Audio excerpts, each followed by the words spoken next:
A continuación, Quito TV.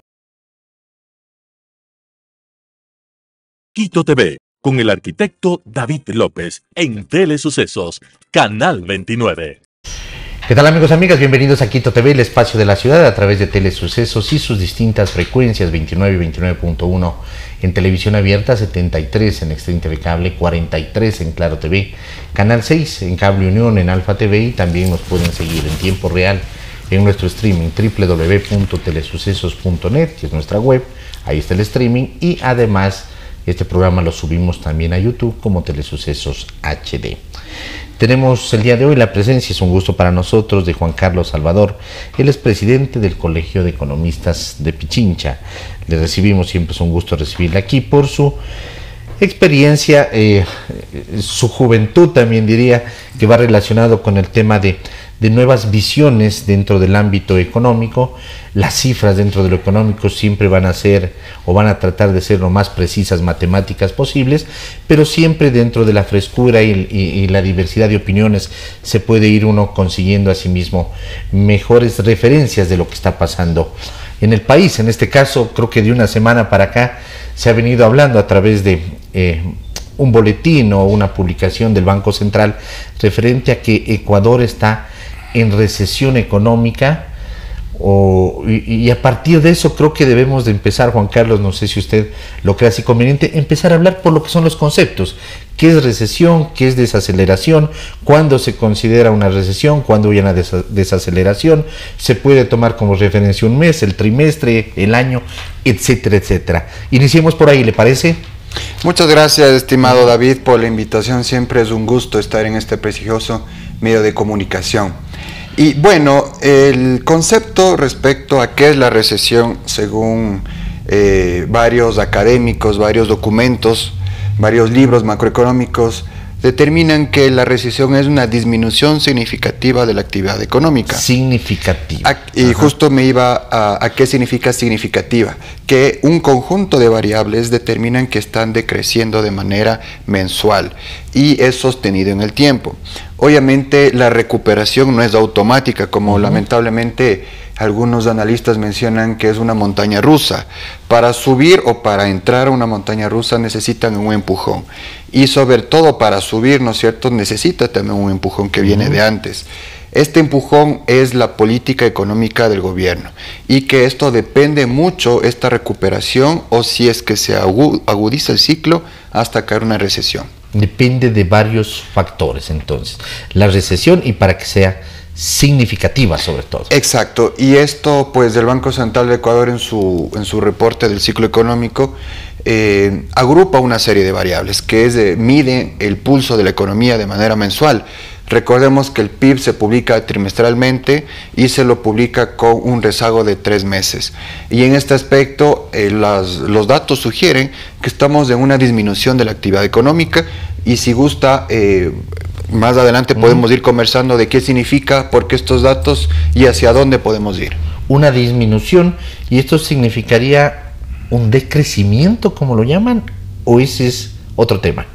Bueno, si es que la política económica del gobierno nacional, que aquí los conceptos se conocen como contracíclica en la fase que estamos en el PIB, significa que el gobierno tiene que tomar acciones para que esta recuperación, ¿no es cierto?, el empujoncito no agudice esta recesión y caigamos en una depresión, como se conoce.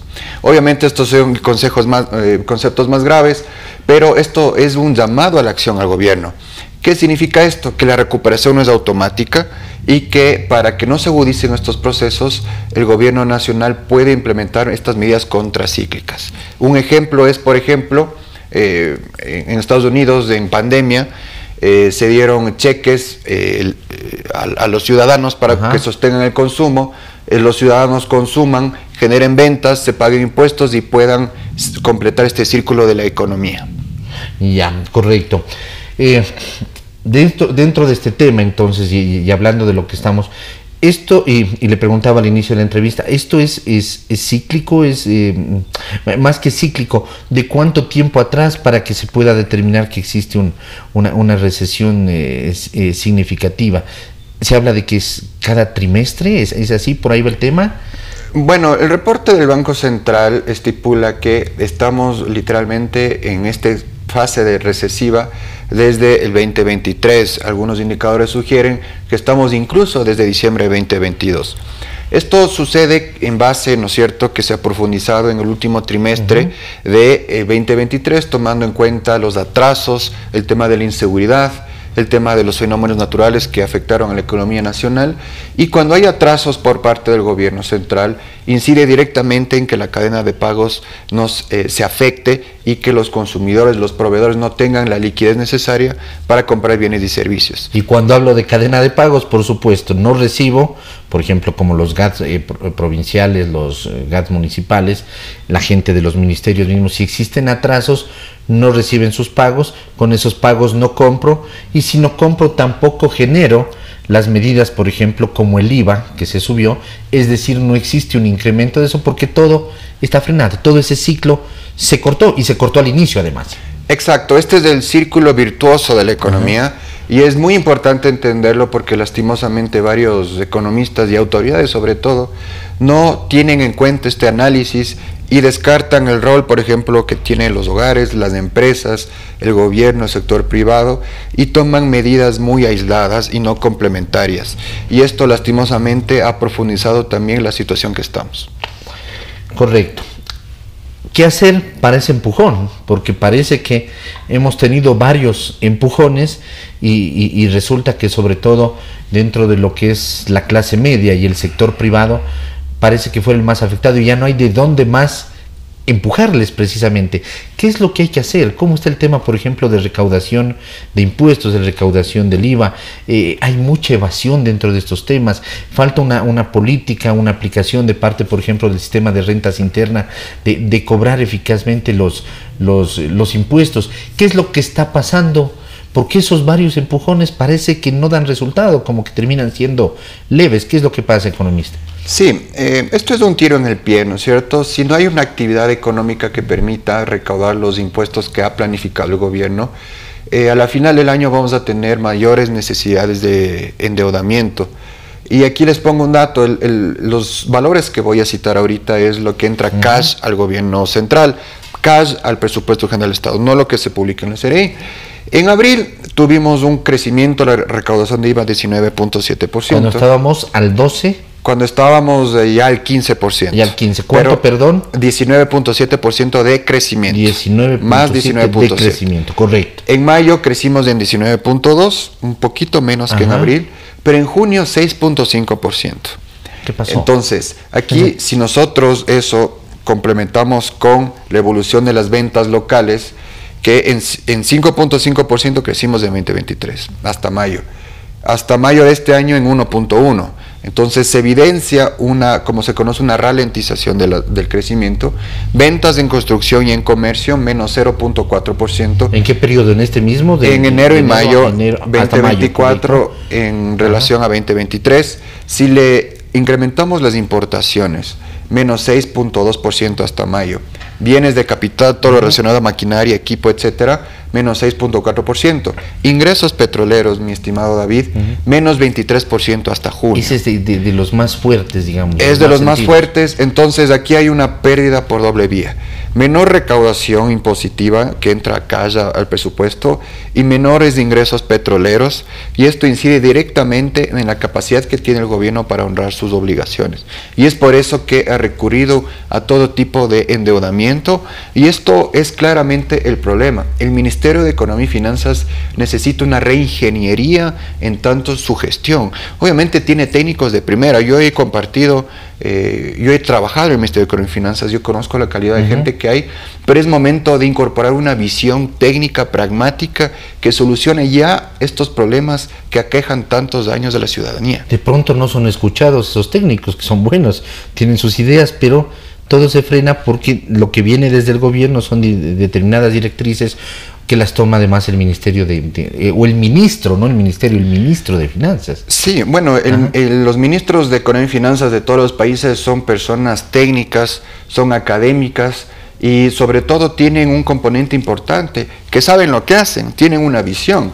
Entonces, si nosotros, ¿no es cierto?, tenemos los datos de primera, tenemos una visión clara hacia dónde vamos, obviamente esto va a determinar que las finanzas públicas van a tener una mejoría y no caer en los errores del pasado, que lastimosamente en diciembre de 2022 se cerró el acuerdo con el Fondo Monetario Internacional, pero no nos sirvió de nada en 2023 porque el ministro de ese entonces literalmente botó la casa por la ventana y ya no hubo dinero ni siquiera para pagar a proveedores ni nómina. Entonces esta falta de planificación y sobre todo visión está afectando no solamente al tema del fiscal, sino a los ciudadanos, porque cada año estamos sometidos a reformas tributarias, estamos sometidos a contribuciones únicas y que no se evalúa por el lado del gasto que se está haciendo y sobre todo cómo reactivar la economía que tanto falta le hace al país. Y de pronto por ahí está el punto esencial, porque claro, leyendo los datos y surgen las mismas dudas que yo tengo a los televidentes posiblemente, a ver si ha disminuido el 23% de la recaudación por ingresos petroleros. ¿Qué es lo que está pasando? O sea, hay menos pozos, se está cerrando la producción, se dañó el OCP, se dañó el oleoducto de crudos pesados. ¿Qué es lo que pasó? Entonces, nuevamente, pongamos en funcionamiento esos pozos, hagamos un nuevo oleoducto. O sea, es lo básico que nosotros pensamos, pero parece que esa no fuera la política, sino endeudémonos nuevamente para con eso empezar a pagar los atrasos. Sí, yo recuerdo, mi estimado David, en un programa que tuvimos hace unos meses, mencionaba que al momento de elaborar la proforma presupuestaria es en donde comienzan todos los problemas. Entonces, si nosotros partimos con una realidad paralela a lo que está pasando, vamos a tener literalmente que endeudarnos cada vez más tiempo. El año pasado recaudamos por ingreso petrolero casi el 55% de lo planificado. ¿Qué pasa esto? Hay un ejercicio de pérdida de volumen de producción petrolera. 55% de lo planificado. De lo planificado. Y este año parece más negro. Este año tenemos este decrecimiento de 23% hasta junio. Y lo preocupante de aquí es que antes, obviamente esto es técnico, se le acusaba a un gobierno de que tenía ingreso petrolero porque tenía un precio muy alto. Pero ahora con un precio alto, no tenemos un volumen de producción petrolera que pueda ser consistente con las necesidades que tiene la economía. Y aquí hay un dato muy importante, mi estimado David. ¿Por qué Petroecuador no puede invertir? ¿Por qué no puede invertir en nuevas exploraciones, en nuevas explotaciones? Porque a diciembre de 2023, si ustedes entran a ver los anexos de la proforma presupuestaria, a Petroecuador se le debía alrededor de 2.000 millones de dólares. ¿Se le debía? Se le debía por parte del Ministerio de Economía y Finanzas. El Ministerio de Finanzas tiene una competencia que se llama el manejo de liquidez, que es, obviamente, por necesidades de caja fiscal, recircula la liquidez y genera una cuenta por pagar a las instituciones. A Petroecuador es básicamente la mitad de su presupuesto.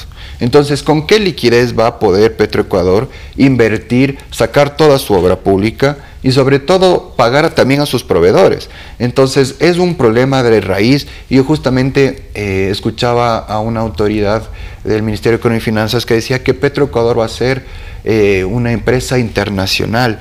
No sé si el ministro conocía o conoce que se le debe más de la mitad del presupuesto a Petroecuador. Es tremendo el panorama y lo que se viene parece que fuera más oscuro. Sí, lo importante de aquí es no desconocer la realidad. Si bien es cierto, ya tenemos bien clara la problemática, es un llamado a la acción no solo al gobierno, sino también a los gremios, a los ciudadanos, al sector privado, a formular propuestas de reactivación económica y sobre todo no caer ya en estas banalidades de una austeridad a pretexto del pragmatismo, para no caer en estos errores del pasado. Y sobre todo, mi estimado David, es momento ya de utilizar bien el presupuesto. Si nosotros evaluamos a junio cómo ha estado la ejecución presupuestaria, la obra pública alcanzó el 9.2%, que es la tercera más baja desde 2009. Entonces, lo primero que pasa ahorita es que con los recursos disponibles hay que ejecutar. Y obviamente la transmisión de nuestros impuestos, la transmisión de nuestras contribuciones se va a regresar a la economía de manera más rápida y esto de cierta forma permite también que se reactive la economía. Cuando usted dice no caigamos en esto de la austeridad, Lo estamos diciendo porque precisamente estamos frenando el inicio de ese círculo virtuoso. Es decir, soy austero, no hay obra pública, y si no hay obra pública, tampoco hay ingresos para la gente. Es decir, no hay una dinamización del sector, por ejemplo, de la construcción, de los distintos proveedores para el tema de obra pública. Y claro, ellos no ganan, ellos no compran luego sus productos, no satisfacen sus necesidades y por lo tanto no hay impuestos. Es decir, eso de austero termina siendo contraproducente. Sí, bueno, aquí como gremio de profesionales y también como Juan Carlos Salvador, bueno, yo he estudiado bastante la política fiscal, tengo una maestría en eso. Es muy importante ya no creer en que es una inyección y que duele al inicio y que hay que aguantar un poco de contracción económica para después tener un crecimiento. La economía evoluciona, la investigación evoluciona y hay herramientas que permiten mitigar esta supuesta austeridad con un gasto eficiente, con una estrategia de reactivación económica, porque si nosotros somos austeros, no pagamos a proveedores, no tenemos un ejercicio de inversión pública, estos recursos de cierta forma no se van a ser recaudados, no van a tener una necesidad de financiamiento, pero la economía en sí funciona con una complementariedad del sector público y privado. Eso es a todo nivel, en Estados Unidos, en Colombia, en Chile, lo que sea. En Oman, todos los países saben que el sector privado es el complemento perfecto del sector público y trabajan en eso. No es que la obra pública, no es que el gobierno tiene una empresa de obra pública o de inversión pública, sino que contrata al privado. Entonces, reactivar la economía demanda de un incremento de la inversión pública. Obviamente ahorita no es posible porque se tiene que hacer ya en el presupuesto ya un ajuste en este tema. Y sobre todo, mi estimado David, es momento de preguntarnos qué tipo de Estado necesitamos. Y en base a eso, todos como Ecuador construir una estructura de ingresos y una estructura de gastos que sea pegada a la realidad, más no caer en este pragmatismo que antes incrementó el gasto público por pragmatismo y después se redujo el gasto público por pragmatismo, cuando los ciudadanos somos los que sufrimos las consecuencias de estos pragmatismos infundados. Recaudación de impuestos y recaudación versus evasión. ¿Qué está pasando con el porcentaje de evasión de impuestos, Juan Carlos? Este es un tema muy preocupante. Yo recuerdo que en unos espacios también mencionaba algunos estudios que evalúan cuál es la evasión. En 2019, según el BID, somos los subcampeones de la región en evasión de IVA. ¿Subcampeones? Los subcampeones, ¿después de quién? Después de República Dominicana.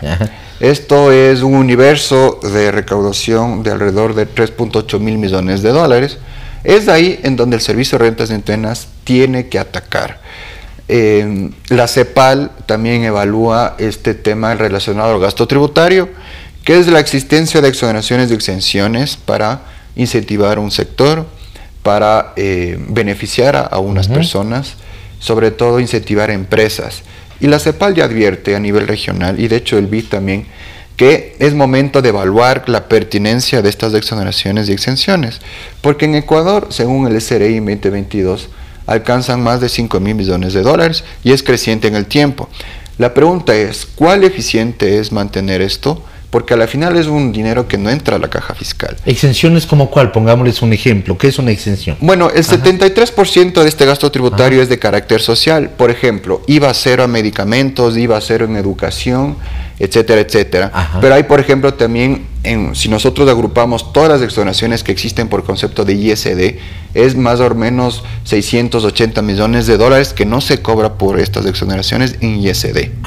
De pronto medicamentos, educación, como que es justificable, digamos, ya. Pero el otro se pudiera hacer, pues, ¿no? Sí, entonces hay un universo muy interesante que puede evaluar el SRI, hay la información para ver si en efecto se cumplió el objetivo de este incentivo. Se creó empleo, la empresa invirtió más, ¿hacia dónde está yendo estos recursos? Porque esta pérdida asume el Estado, y si asume el Estado y no tiene recursos, nos van a clavar después impuestos indirectos como el IVA, para que paguemos todos. Es una especie de evasión como legal, porque está basado en una exención, ¿no? Exacto. Entonces, la CEPAL y varios organismos ya internacionales también alertan, y que de hecho los países vecinos han aprendido esto y han implementado medidas correctivas. Y de hecho, la problemática del dinero que no entra a la caja fiscal viene porque tenemos una alta evasión y tenemos un alto gasto tributario. Entonces nuestra pérdida de recursos viene por doble lado. En Colombia, en Perú tienen una baja evasión y tienen un gasto tributario en IVA y impuesto a la renta que se apega también a la realidad y a las condiciones. Entonces hay un universo muy importante que debería atacarse para que no pensemos en 2 años subir el IVA al 16 o al 20%, o el impuesto a la renta también, evaluar cuál ha sido en dónde está la evasión ahí, qué pasa con la renta a las sociedades y a las personas. 2025, el año que se viene, además que ya estamos desde este semestre prácticamente en un ambiente electoral, basado en las elecciones que se vienen del próximo febrero del 25. ¿Qué corregir dentro de la proforma? Habrá mucho que corregir, pero ¿qué sería lo más fundamental en la proforma presupuestaria del año 2025? Sí, este es un tema muy interesante. Hemos tenido la oportunidad de participar en la asamblea, en eventos académicos, y hemos compartido este círculo vicioso de la proforma presupuestaria cuando se elabora de manera errónea. Primero, partir de ingresos apegados a la realidad, porque si nosotros metemos ingresos que no son, no tienen la certeza de recaudación, como el del petróleo, ¿no? Como del petróleo. Pensamos que va a estar en $80 el barril y le ponemos a 80 y resulta que después nos encontramos con un barril de 40. Un claro ejemplo es lo que pasó en 2023, cuando se colocó $1.200 millones de venta al Banco Pacífico, que creo que todo el mundo sabía que no se iba a materializar, pero aún así estuvo en la proforma. Lo pusieron. $1.200 millones que no entraron a la caja fiscal y fue un hueco que fue cubierto con bonos de deuda interna. Y ponemos por decir, está cubierta la proforma. Exacto. Y no es así. Y no se trata de cuadrar ingresos y gastos, porque yo puedo poner cualquier tipo de ingreso. Y de hecho, justo en la proforma presupuestaria, revisando los datos, en otros ingresos, ahí se evidenciaba también que hubo un tema de cuadre, y esto no es materializable en el tiempo. Eso vamos a publicar en nuestras redes sociales. Pero primero, partir de ingresos que sean certeros, ¿no es cierto?